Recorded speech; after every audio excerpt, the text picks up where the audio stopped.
Ahojte, zdraví vás Martin Kamenický a v tomto videu sa chcem venovať tomu, ako je možné, že Einstein u Bruna Gröninga funguje na všetko v živote. Nie len na akékoľvek uzdravenie sa, ale na to, že sa nám môžu zlepšiť vzťahy v živote, finančná situácia a absolútne čokoľvek môže nám prísť, hociaké želanie. A to nefunguje len pri Einstein, ale funguje to rovnako aj pri napríklad umožňovaní. Takže pozrieme sa z pohľadu kvantovej fyziky, aby sme porozumeli, ako je možné, že stačí robiť jednu vec, ktorá funguje na všetko. Takže začneme pri tom, že keď chodíme do školy, tak si musíme uvedomiť, že škola, jak to povedal Winston Churchill, slúži na to, aby nám nahrávala do mozgu isté základné návyky. A teraz si musíme položiť otázku, že komu tieto návyky slúžia? Keď sa pozrieme napríklad na to, na akých základoch je založené celé školstvo a učivo v škole, tak zistíme, že vychádza často z newtonovskej fyziky. A tá nám hovorí, že na to, aby sa niečo udialo, tak musím spraviť niečo fyzicky, že mám nejakú akciu a reakciu na to. Ale keď sa pozrieme na kvantovú fyziku, tak zisťujeme niečo celkom iné. Zisťujeme, že to, čo vytvára nejaký dôsledok vonku, čokoľvek v tom fyzickom živote, je vedomie. A že bez vedomia sa nič neudeje. Ten vonkajší svet je zrkadlo, ktoré reaguje na to, čo vedomie robí v sebe. To je základ celej kvantovej fyziky. My si musíme uvedomiť, že príčina niečoho, čo sa deje fyzicky vonku, je vždy vnútorná. Neexistuje príčina ničoho vo vonkajšom svete. Nedá sa. To je to isté, ako keby som sa teraz pozrel do zrkadla a budem sa rozčulovať, že čo tam vidím. A budem sa snažiť zmeniť ten obraz v tom zrkadle. Ale však nie som... Viem, že jednoducho, keď chcem zmeniť toho tam, tak viem, že musím zmeniť to, ako ja vyzerám. Predsa keď sa budem stále takto pozerať tam, tak budem vidieť furt to, aký som. Môžem ho rozbiť ešte viac, ale to mi moc nepomôže. Jednoducho, to zrkadlo mi vždy ukáže len to, aký som. Takže príčina všetkého je vždy mentálna, je vnútorná. Neexistuje nič mimo nás, čo by bolo príčinou niečoho, že sa nám niečo pokazí, podarí alebo čokoľvek iné. Takže keď si toto začneme uvedomovať a začíname vychádzať z tých základných princípov kvantovej fyziky, ktorá hovorí, že vedomie je neoddeliteľnou súčasťou toho, čo vlastne vnímame. Že tá príčina, teda tá akcia, reakcia není vonku, ale že ten začiatok, tá príčina je vždy vnútri. A vonkajší svet je svet dôsledkov. Dáme si taký príklad. Niekedy sa nám zdá, že napríklad niečo sa mi stane a teraz človek si povie, no ale však tento ma zrazil, a kvôli tomu ja mám teraz traumu a mám úraz. Alebo tu som sa pošmykol a tu som sa udrel a to je príčina toho, že som sa udrel, a teraz mám modrinu. Alebo tuto do mňa vliezla nejaká baktéria, niečo a teraz ja som ochorel a však to je príčina. To niečo za to môže. Tá udalosť, tá situácia, niečo.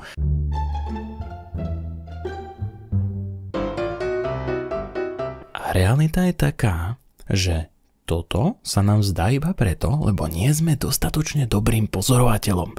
Keď si začneme uvedomovať, že ako som ja myslel predtým, ako som sa cítil, aké predstavy som ja mal stále v sebe v hlave, tak si uvedomím, že všetky tieto udalosti a situácie, ktoré sa mi odohrávajú, sú ten obraz v tom zrkadle. Len má rôzne formy, je zabalený v rôznych kabátoch, rôznych formách, v rôznych situáciách, v rôznych ľuďoch. Ale podľa čoho zistíme, že je to isté a že je to dôsledok príčiny, ktorú sme mali v sebe, je ten, že si uvedomíme, akú emóciu, aký pocit v nás táto situácia, ten človek to niečo vytvára. A na základe toho zistíme, že tá emócia bude rovnaká alebo veľmi blízko toho, ako sa väčšinou cítime. Teda, kde aktuálne vnútri v sebe sme. Preto Bruno Gröning hovoril vždy, že Pri Einstein začnú ľudia cítiť niekedy nové emócie, nové pocity, ktoré sú im není známe. Pretože oni začínajú cítiť postupne ten prúd toho života, že kým v skutočnosti sme. A keď to začíname cítiť, tak sa to potom manifestuje, teda pretvára, zamotňuje do čoho? No, do toho, že sa dejú zázraky. Je to predsa Einstein, ladenie sa. To znamená, že sa ladíme na zodpovedajúcu realitu toho, o čo žiadame. Pretože teraz, keď my meníme svoj stav vedomia a začíname sa ladiť na iné frekvencie, teda z pohľadu kvantovej fyziky je všetko vibrácia, všetko je energia, celý svet je energia. A teraz si dajme otázku. Aj na fyzike v škole ste sa učili zákon zachovania energie. To znamená, že energia nemôže vzniknúť ani zaniknúť a všetká energia už existuje, ale iba mení formu z jednej na druhú. To znamená, že keď to spojíme s informáciami z kvantovej fyziky, ktorá zase hovorí, že všetko je energia, všetko vo svete je energia a my tu je rôzne druhy energie vnímame cez tieto zmysly tela ako sluch, hluch, čuch, hmat. Hej?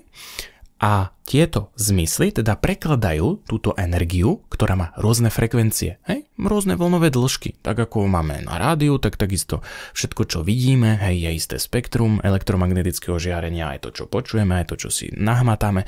Jednoducho, všetko sú energie rôznych frekvencií a naše zmysly ich prekladajú a mozog nám na základe týchto informácií vytvára ten obraz a on nám prekladá tieto vibrácie do toho, čo my vnímame ako hmotný svet.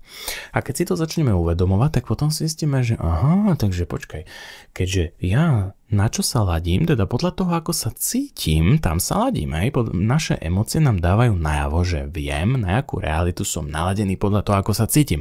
Čím horšie sa cítim, tým sa ladím na také reality, v ktorých sa mi nedarí, v ktorých sa mi toto, hej, a dejú sa nám tie veci, ktoré nám vytvárajú tie isté emócie, tie isté pocity v nás, lebo je to zrkadlo, hej, je to zrkadlo nášho vnútorného stavu, hej.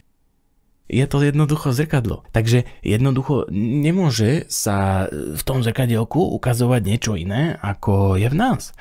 Takže keď ja si začnem uvedomovať, že takže je to o tom emocionálnom stave. Pocit je tajomstvo, hej, takže si ju začnem uvedomiť. Aha, počkaj, ale emócie to nie je len tak, hej, oni sú priamo zhmotnené v tele ako rôzne látky, rôzne hormóny, ktoré sú v podstate v hmotnej podobe. Takže emócie udávajú v podstate zloženie našej krvi. A výsledok je teda ten, že podľa toho, ako sa cítime, tak tento nástroj, toto telo sa vyslovene ladí na takú realitu, ktorá je zodpovedná tým pocitom, ktorých sa my udržujeme.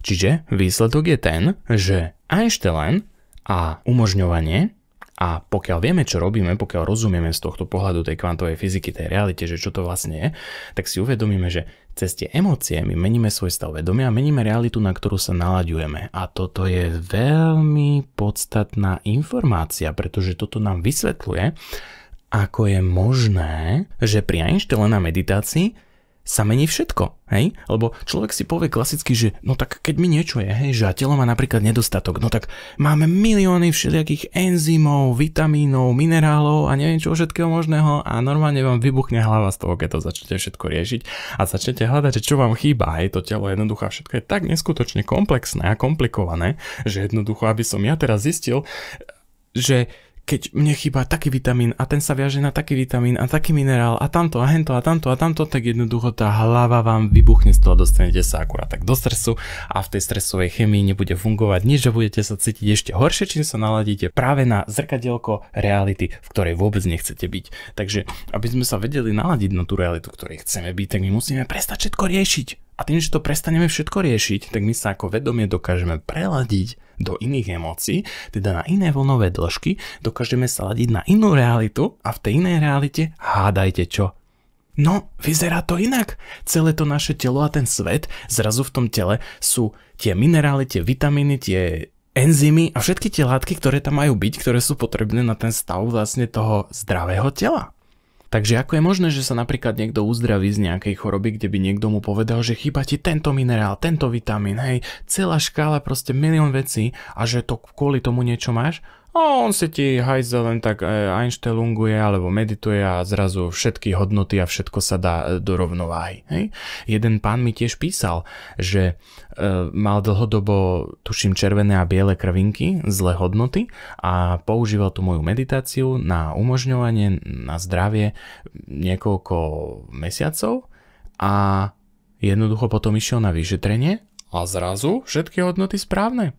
A je to presne len o tom, že my pokiaľ to pochopíme, že my sa musíme len preladiť na inú realitu, v ktorej nemusíme žiadne minerály meniť, žiadne vitamíny, nemusíme za žiadnych vírusov a neviem a baktérií a neviem čo všetkého zbavovať, my sa musíme len očistiť v mysli od toho nesprávneho vnímania reality. To je to jediné, čo potrebujeme urobiť a preto som aj napríklad začal robiť ten kurz Vedomý tvorca života, pretože tam to vysvetľujem z toho neurologického hľadiska, že akým spôsobom sa zbaviť tých vzorcov v tej hlave, v tej nervovej sústave, v tých neurónoch, lebo potom keď ich vymažeme, tak sa dokážeme začať aj na novo cítiť naozaj oveľa prirodzenejšie. Začneme cítiť, kým sme, prestanú nám v tej nervovej sústave tie bloky vlastne blokovať tú neuroendokrínnu sústavu, ktorá nám interpretuje aj tie frekvencie, kde sa ladíme a ktoré cítime ako rôzne emócie a dokáže to telo to zachytávať a potom sa nám začnú tvoriť nové látky a hormóny, ktoré my cítime ako tie nové emócie.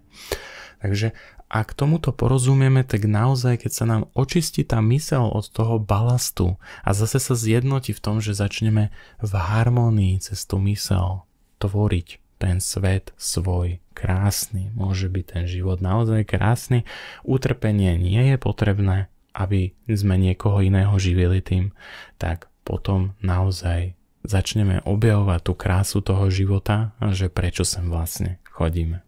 Takže preto moderná medicína nevie vysvetliť a nazýva to spontánnym uzdravením, lebo oni vychádzajú zo zlých princípov newtonovskej fyziky, kde nechápu, že vedomie, ktoré sa vlastne iba ladí na rôzne frekvencie a strieda sa medzi realitami, je tým hlavným tvorcom toho sveta. Hej? Jednoducho, preto vravím, že v škole aj doktori, medicína, väčšina ľudí, všetci sú jednoducho učení na nesprávnych základoch a oni potom na tých nesprávnych základoch zakladajú si všetky tie informácie, ktoré sa učia v tom škole a potom samozrejme, že to nefunguje, hej? A jednoducho ani nerozumejú potom, hej, že tuto, no jak sa on mohol uzdraviť, hej, jak sa mu to a to mohlo stať, no jednoducho, lebo tá realita funguje inak, ako sme učení ju vnímať v škole.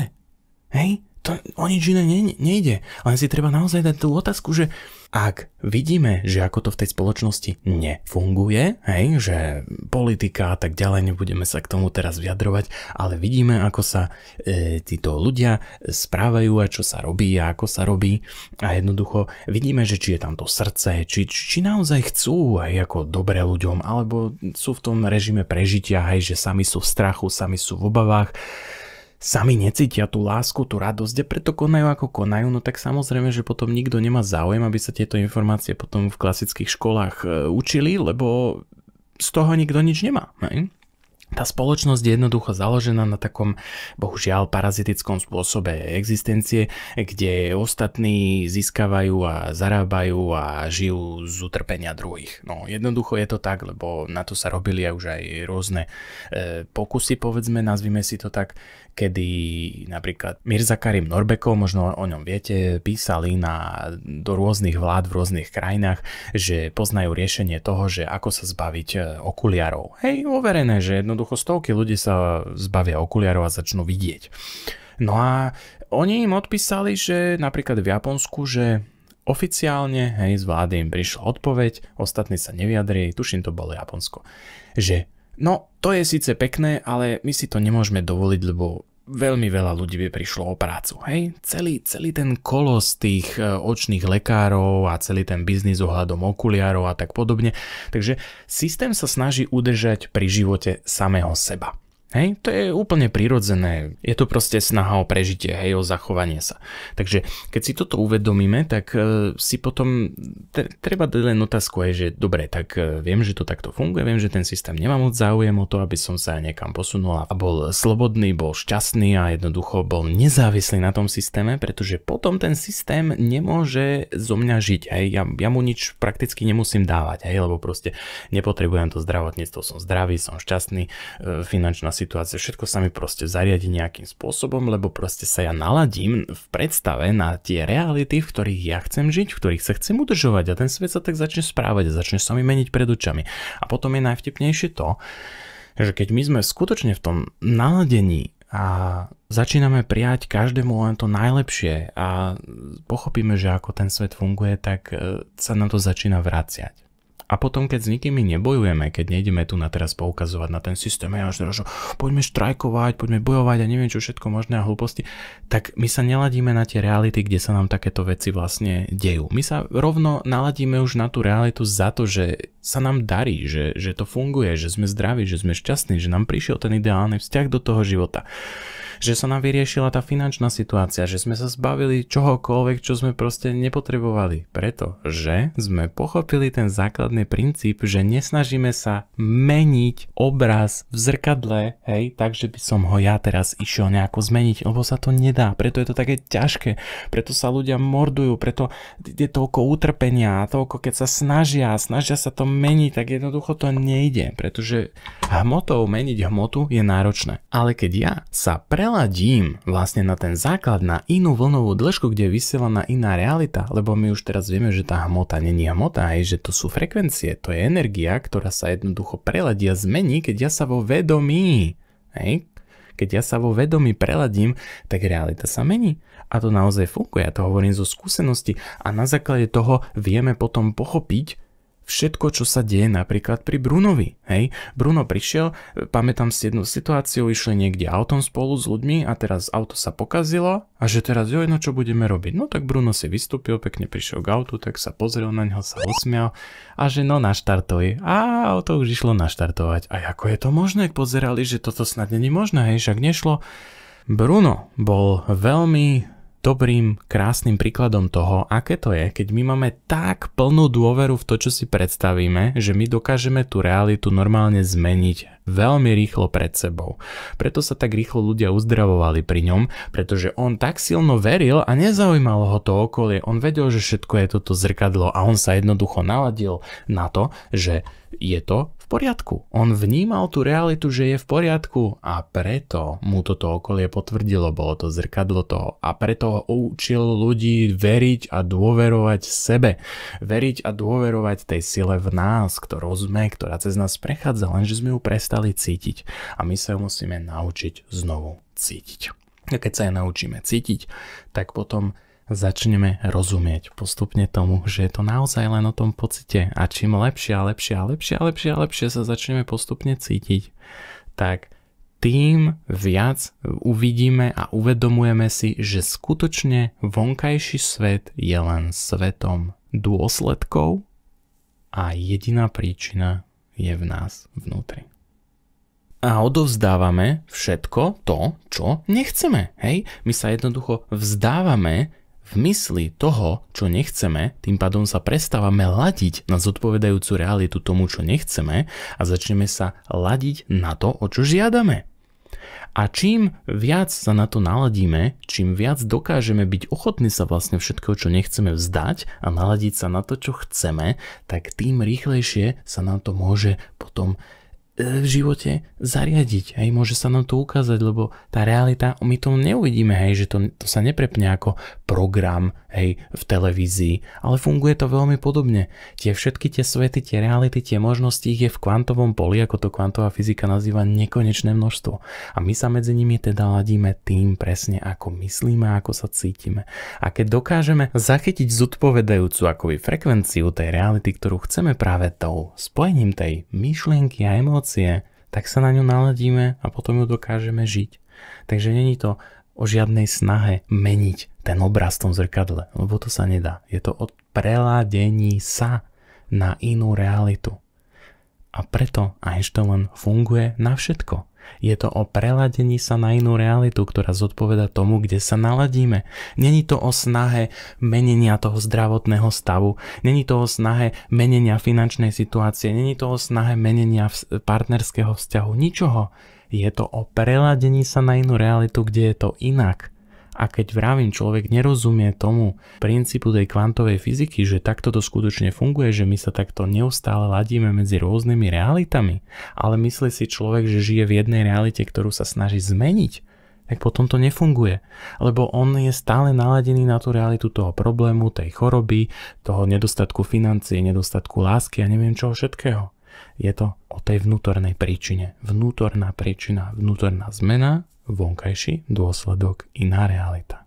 Takže ďakujem vám pekne za zhliadnutie a keď sa vám toto video páčilo, tak mu dajte prosím like, môžete ho aj zdieľať s inými ľuďmi, aby im tiež pomohlo a prípadne sa pridajte na odber, keď ešte nie ste, aby z vás takéto informácie, ktoré sú veľmi prospešné a ktoré naozaj chýbajú v tej dnešnej spoločnosti v dostatočnom meritku, aby každý o tom vedel, že je tým vedomím, ktoré sa len ladí na iné reality a není tou obeťou nejakého jedného nemenného sveta, ktorý mu niekto predkladá, pretože tento svet si niekto tvorí a keď ostatných presvedčí, že je to len jeho svet, tak ho vlastne všetkých manipuluje a všetkých vykorisťuje, ale keď my pochopíme, že my sa všetci vieme naladiť na akúkoľvek realitu, ako chceme, tak je potom pre nás naozaj postupne všetko možné. Tak, majte sa krásne a želám vám, aby sa vám naplnili všetky vaše želania.